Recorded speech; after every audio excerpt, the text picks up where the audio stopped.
Hello again, everyone. We're back from our GTD Summit speakers on a break to interview some of our GTD Summit speakers. This time we have Major General Randy Fullhart. He winked at me because I caught the major part in front of that. And Stephanie Ward. So my challenge here is how to come up with some kind of questions, open-ended questions that'll bring out some commonality. One of the things I've thought of so far is that both of you know about the importance of story, and that each one of us has a story. In your presentation a little while ago, you were talking about look around, meet these other people. They all have a story to tell. There's something about them that you don't know yet that will be of value if you talk to them. So, and last night at dinner, I heard you talking to somebody about marketing, and what I got from part of that was there's story involved. And so how about that? Start out with, how do you relate to the idea of story and telling a story? That's a great question. Storytelling, is very popular these days. Everyone's talking about it. You can use it with anything, really. I think genuine stories people connect with because it's hopefully a true situation that someone's experienced. And there's a lesson in that. It's so much easier to remember stories and more fun to engage with people when you hear stories. So in marketing and with anything really, it's a matter of connecting with people. I say you just use that word if you don't like the word marketing, connecting, because that's all it is. And then listening, of course, we've heard a lot about that during the summit, actually listening.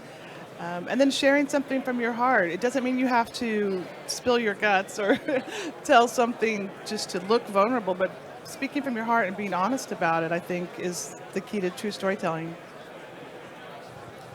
I think if you look back at even the history of mankind, it is a story that began with people literally, as we talked about here, sitting around a fire, learning from their elders, learning from their family members, just how to survive. And then we would then go from there to cave dwelling drawings on the walls, but that wasn't portable. And so until we finally got paper and the ability to write our stories down and then to have places where they were kept and shared with people called libraries. And now we do that electronically, and it makes all of our stories much more accessible. And the challenge now is to pick the stories to which we will take our narrow lens and focus on, and how to make meaning out of those and turn those into our life gifts to give to others. The other thing that I thought of that for me at least, rings in both of what you talk about is the idea that we all have something great we can accomplish, and the challenge is to identify what it is and then be able to start moving toward that. You talked about this some in your presentation this morning. It was very inspiring, including the video clips. And anything else you want to say about how do you identify what your thing is to accomplish? And how did you go about that?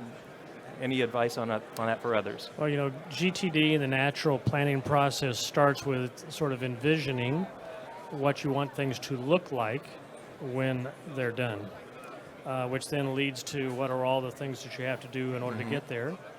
And that's both, I think, in terms of what you visually think something will look like, but I think also increasingly what you will feel like when it's done well. And so that feeling part, I think, is what fuels you towards the vision of what you hope to see when you're done. And I think what's part of what the value of getting things done is that it provides a mechanism for ordering your thinking, asking the right questions in the right order, and then putting down what are the next actions, what are the next steps to make that vision a reality. And last night, again, I saw you helping somebody get to what's the story you want to tell. So how do you get that out of your clients, especially if they're a little fuzzy on how to accomplish it? They just know they have something to share. Right. Well, they say it's always easier to have someone help you do it. Telling your own story, sometimes it's hard. You can't see it. You're so close to it. So I think it really is helpful to talk with someone about it. And sometimes it's just a matter of that person telling the story, and then you hear something, and you're like, tell me more about that. And they're like, oh, they think, well, that's so obvious. But those are the things we've heard today that are right in front of us. If we just look and to see what's right in front of us. And then it's also a matter of just being able to clarify it into simple words and say it in a way that people can understand, so get rid of all the jargon and those kind of things. But what I find with your question here was about how do people find what is that thing? I think we do actually most of the time know it. We've thought about it, and it's just a matter of having the courage to go for it. And that's part of my mission, and what I'm trying to do is let people know they can make a living doing what they love, even if they don't know how to get the word out. And that's where I come in to help them with the marketing in a way that's not creepy for them. Ah, okay. Well, you both have a way of inspiring people and getting them to discover what motivates them, what really drives them, even if they don't know it consciously yet. I mean,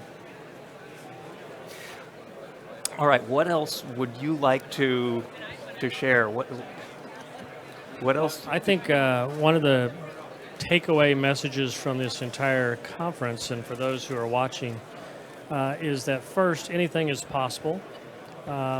Even the most complex thing in the world, I usually use the example of the Great Wall of China, is still one brick at a time.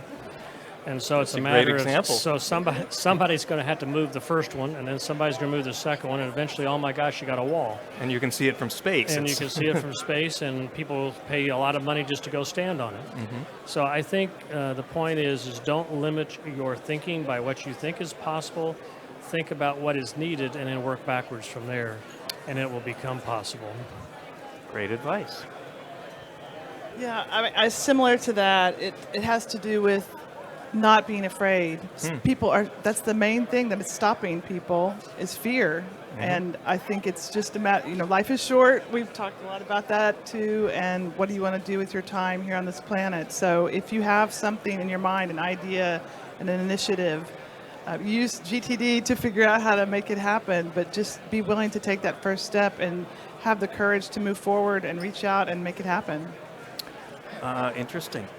That's one of the first times I've heard somebody mention, how do I use GTD to cope with something as common as fear? Because we're all afraid to live that bigger life, and it's great to hear that GTD can help take steps toward that. And yeah, all right.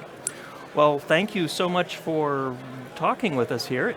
Anything else either of you want to say as a parting bit of advice, a nugget of wisdom, anything like that?